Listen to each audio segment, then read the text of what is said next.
Assalamualaikum warahmatullahi wabarakatuh. Baik, di sini saya akan menjelaskan materi tentang pengembangan dan pengolahan nilai hasil belajar. Pokok materi.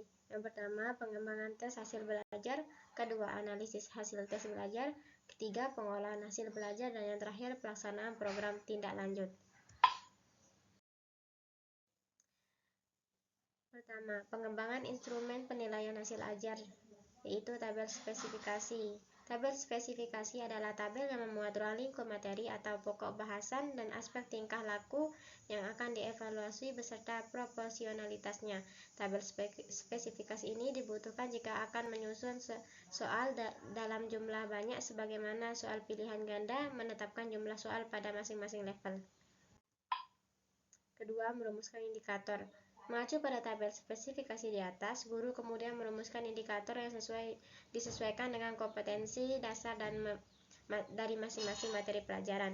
Indikator yang dirumuskan harus menggambarkan level kognitif seperti yang sudah ditetapkan jumlahnya dalam tabel spesifikasi. Dalam merumuskan indikator, perlu diperhatikan unsur behaviornya agar menggunakan kata kerja operasional sesuai dengan level kognitifnya. Karena dari indikator behaviornya ini, guru dapat merumuskan soal untuk tes objektif maupun esai secara valid. Ketiga, merumuskan soal.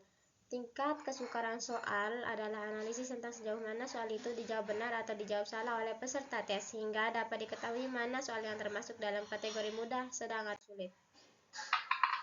Tingkat kesukaran soal adalah analisis tentang sejauh mana soal itu dijawab benar atau dijawab salah oleh peserta tes, sehingga dapat diketahui mana soal yang termasuk dalam kategori mudah, sedang, atau sulit.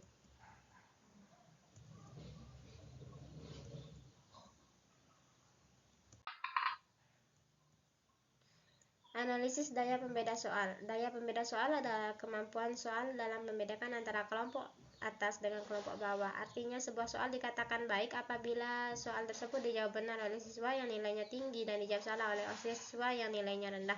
Sebaliknya, soal dikatakan buruk apabila soal tersebut dijawab benar oleh siswa yang nilainya rendah dan dijawab salah oleh siswa yang nilainya tinggi. Ketiga, analisis pola jawaban soal. Analisis pola jawaban soal adalah analisis terhadap distribusi jawaban peserta di tes terhadap soal pilihan ganda. Dengan menganalisis pola jawaban soal, maka akan diketahui efektivitas option kunci dan option pengecoh, sehingga dapat digunakan atau dibuang option tersebut.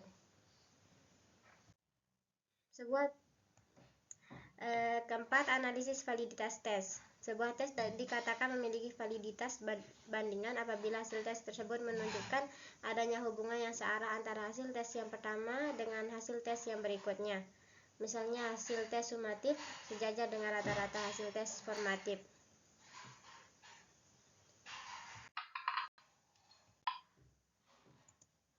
C. Pengolahan hasil belajar. Alat evaluasi tes digunakan untuk menilai kompetensi siswa pada aspek kognitif dan sebagian untuk psikomotorik. Untuk aspek kognitif, tes dibedakan antara tes objektif dengan tes subjektif.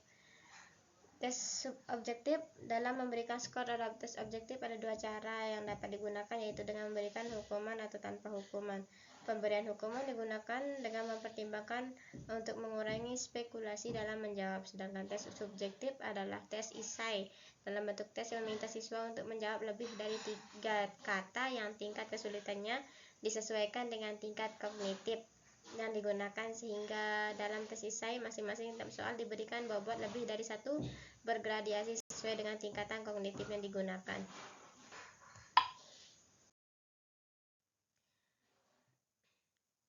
Alat evaluasi non-tes digunakan untuk menilai kompetensi siswa pada aspek afektif atau sikap, yaitu dengan menggunakan observasi, angket, dan jurnal. Sedangkan non-tes digunakan untuk menilai aspek kompetensi psikomotorik. Di pelaksanaan program tindak lanjut.